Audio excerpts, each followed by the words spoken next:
Welcome, everyone, to the First Unitarian Church in New Bedford. This is our family and friends service with the theme of imagination. We are so happy you are here today, and we also invite you to join us for coffee hour on Zoom, which was sent in the Compass News and Views, and we are happy to get that to you as well if you just want to email uunewbedford.org, or actually it's admin@uunewbedford.org. So today I would like to start by lighting the chalice.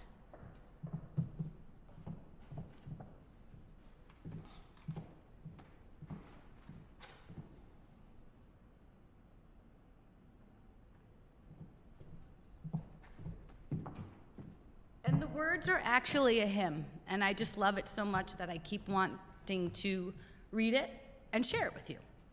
This land of bursting sunrise, all lavender and blue, its cloud-strewn light, swept day's sky flow, and every day renew. To east the glow of dawning, to west the blaze of night, round all the long horizon's rim, the everlasting light. This land of open vistas, life rooted deep and free, thy canyon plains, thy mountains vast, plumb earth's immensity. Here in life's fragile balance, and the sun and stars above, first find hand in hand and heart to heart the everlasting love. This Land of Bursting Sunrise by John Haynes Holmes. Okay, please take a moment to take a deep breath in and let it out and enjoy these opening words. I haven't seen you since December, so yes, it's 2021. Happy New Year, happy Tu B'Shvat, which is the birthday of the trees in the Jewish religion. Happy 46th President of the US of A. When we think about imagination, as it is our Soul Matters theme this month, one can't help reflecting on the very first thing one does with you youngsters, child dedications. So in contrast to some faiths that highlight how we are born with original sin, UUs emphasize that we are born with inherent goodness and the immense possibilities. Our faith tells the parents, don't put any limits on imagining what your baby or your child or your little person can become. So let us take a moment. Imagine this seed. Yeah, good, you're already imagining. Well, this seed, this everything seed, can represent that. And with our imaginations, we can picture the seed as a magical way to plant the idea of becoming anything and everything we wish, no matter who or where we are in life's journey. Realizing that who we think we are and the actual mystery of ourselves is enough. So as Dan Harris suggests on the 10% Happier app, cultivate equanimity, humble, not needing to know anything, not needing anything to be in any other way than it already is. See, if you can do without that layer of judgment, just rest in the not knowing, in the not needing to know, in the mystery. So much energy goes into commentary, but the thing we're commenting on is already obsolete. It has already moved on. So see if you can do without that layer. Imagine a new year and a free mind where thoughts and self-commentary drift with the river, flowing, gone. Be you. A mystery. Imagine. Plant that seed. Our faith is a hopeful one, and we see that life in the here and now is good and full of possibilities. In difficult times, our faith has always encouraged us to hold on to hope by imagining the new day that is on its way. The sun will rise again. Welcome. Please join us in our first hymn, My Life Flows On in Endless Song, number 108.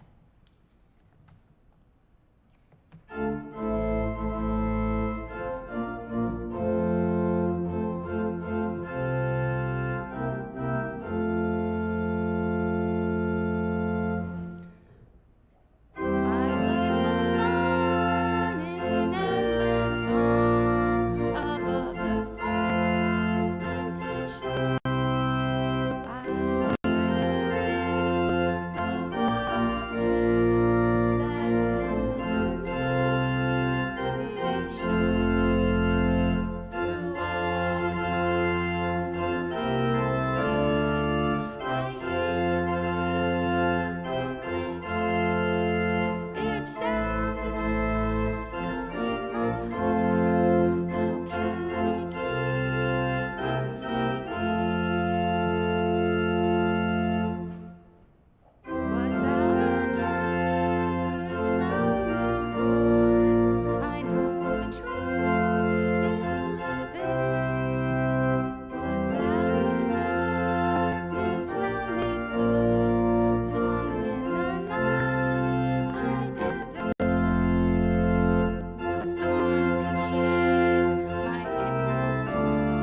Thank you for that wonderful opening hymn, Randy. It is now time to greet one another and join us in reciting our covenant. We are so happy that everyone could be here today. We come together as a religious community upholding freedom and conscious and right relationship. We value our diversity and pledge to care for one another in the spirit of compassion, to speak and listen to each other with respect, and to promote justice and kindness in our world. So it is time for our calling candles. I'm just going to light a few.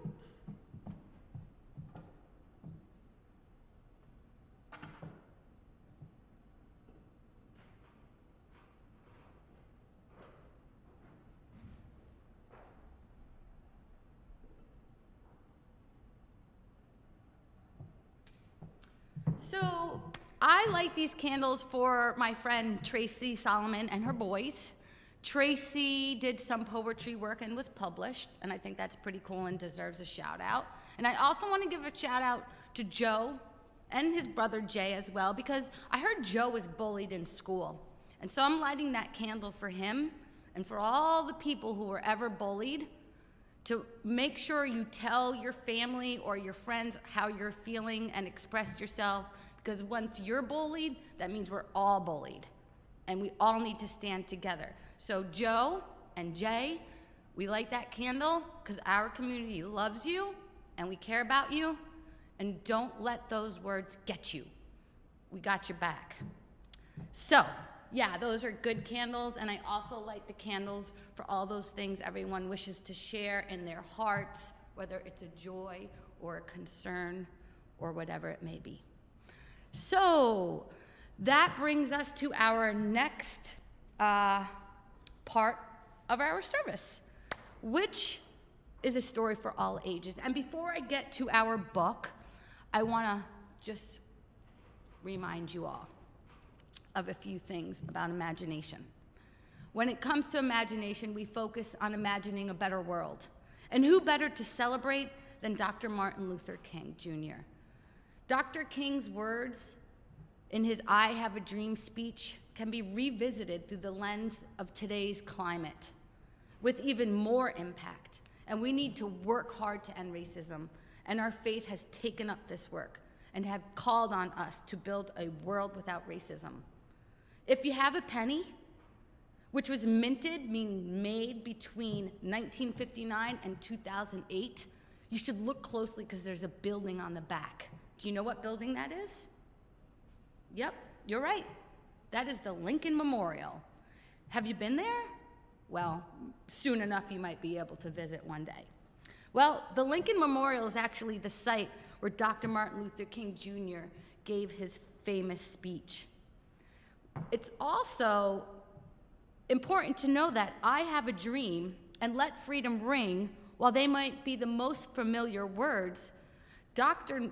King also stated, let us realize that the arc of the moral universe is long, but it bends towards justice. Now, those words were not his, but King's use of them became his oral signature. King found those words in a sermon from Theodore Parker titled Of Justice and the Conscience. That was published in 1852. Immediately before that line, Parker penned the words that captured the center of King's prophetic passion. And it says, I do not pretend to understand the moral universe. The arc is a long one. My eye reaches but little ways, and I cannot calculate the curve and complete the figure by the experience of sight. I can divine it by conscience, but from what I see, I'm sure it bends towards justice. Parker was a transcendentalist and a Unitarian minister who called for the abolition of slavery and rose to international prominence just at the age of 49. So today, I chose the story Undefeated by Kwame Alexander, because this was donated to us by our newest member. So please enjoy the story, The Undefeated. Kwame Alexander, illustrated by Kadir Nelson. This is for the unforgettable, The swift and sweet ones who hurdled history and opened a world of possible. The ones who survived America by any means necessary. And the ones who didn't.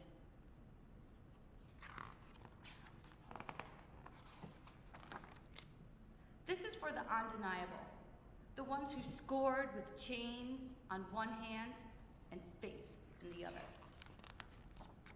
This is for the unflappable, the sophisticated ones who box adversity and tackle vision, who shine their light for the world to see and don't stop till the break of dawn.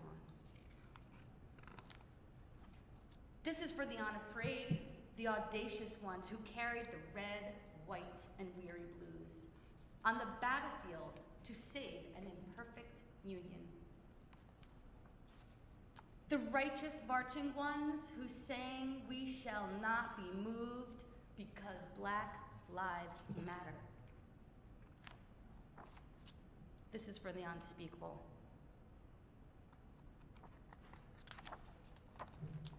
This is for the unspeakable.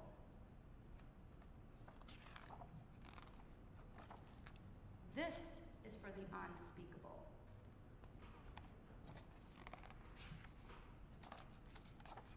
This is for the unlimited, the unstoppable ones, the dreamers and doers who swim across the big sea of our imagination and show us the majestic shores of the promised land.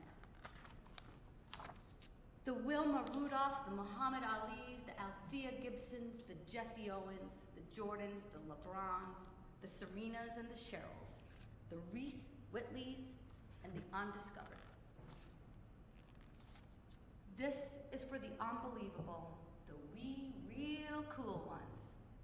This is for the unbending, the black as in the night is beautiful ones. This is for the underdogs and the uncertain, the unspoken, but no longer untitled. This is for the undefeated. This is for you and you and you. This is for us. Lovely information about the historical figures and events in this book. We are happy to share it to you anytime. Just contact us and we'll loan it to you. Thank you for enjoying this story, and it would be appropriate to now enjoy a hymn, number 162, Gonna Lay Down My Sword and Shield.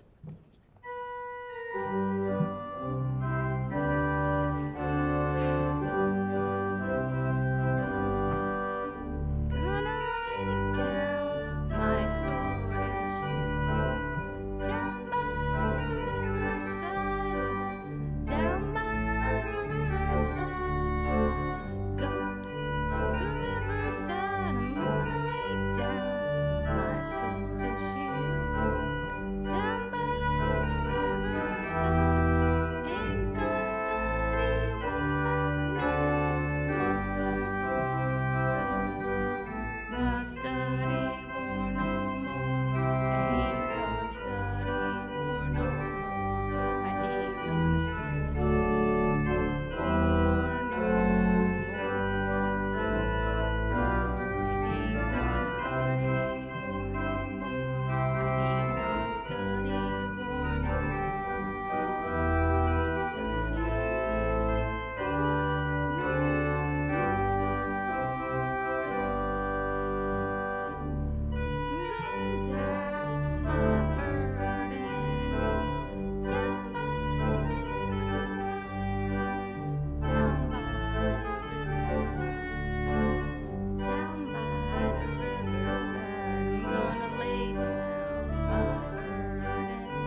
That's right. I'm going to lay down my sword and shield, and I ain't going to study war no more. So now I want to invite you into a structured daydreaming activity, if you will, a little mindful moment. Get into a position, take a deep breath in through your nose and out through your mouth, and get comfortable. Imagination is a lot like a pair of binoculars. It helps us see beyond that which is right in front of us, and it helps us see beyond our current struggles with things like COVID, and a glimpse into maybe not so far away the day when we could maybe be like normal. So today, we're going to use our imagination to give us that hope by daydreaming about what we will do when we are all back together again. So, to create your own daydream, simply imagine the goal of living without COVID. Close your eyes. Envision yourself reaching that goal as realistically as you can. Who will you shake hands with? And who will you hug? Who will you sing at the top of your lungs with? And what will you sing together? Maybe it's some Beatles, some John Prine. What will you do? Go to church? Have a sleepover? Home renovations? Visit friends? Travel? How will you get there? Are you gonna walk? Are you gonna jump on a boat? Are you gonna fly? Are you gonna roll? Vividly see yourself at each step you'll take, packing your duffel, meeting at the playground, saying hi to strangers on the street. If you think you might encounter obstacles along the way, don't ignore them. See yourself fully facing these obstacles and getting around them using alternative plans. Maybe you'll need to reacquaint yourself with your school friends. Maybe the playground needs repairs. Maybe the beach really needs a cleanup. Maybe your neighbors need help. In this daydream, we can be practical. Savor your life after COVID for a few more minutes. Now return knowing that someday it will happen. Take a deep breath and return to reality. Our imaginations will help us find the patience and the grit to make it through these hard times. We can imagine a better time, maybe not exactly as it used to be, but change will come. So, no better to have a closing hymn that speaks to the beauty and remind us that nature can help us heal. Please join us in our closing hymn, We Sing of Golden Mornings, number 44.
Thank you, Ralph Waldo Emerson, whose bust sits in the corner of our sanctuary, who at one moment in time did preach here, in case anyone needed to be reminded of that. So, closing words. For the families who are part of our Sunday school program, be sure to answer the questions shared with you. What does Black History Month mean to you, so we can showcase that for our AHA event. I also want to point out that we have our lovely home kits ready for distribution. We are happy to drop it off, or you can simply come pick it up. We will arrange for any necessary actions for you to have these materials so you can continue you at home. So, I also want to remind you that at Coffee Hour at Zoom, I am going to share the video of all of us reading A is for Activists, so you'll get to see the sanctuary and some familiar faces. So, let your light shine. Be a source of strength and courage. Share your wisdom, radiate love. It's pretty simple. That's from W. Peterson. So, signing out. May words I say be kind and true. May love be a guide in all I do. May kindness sing within my heart. And may peace be with us while we're apart.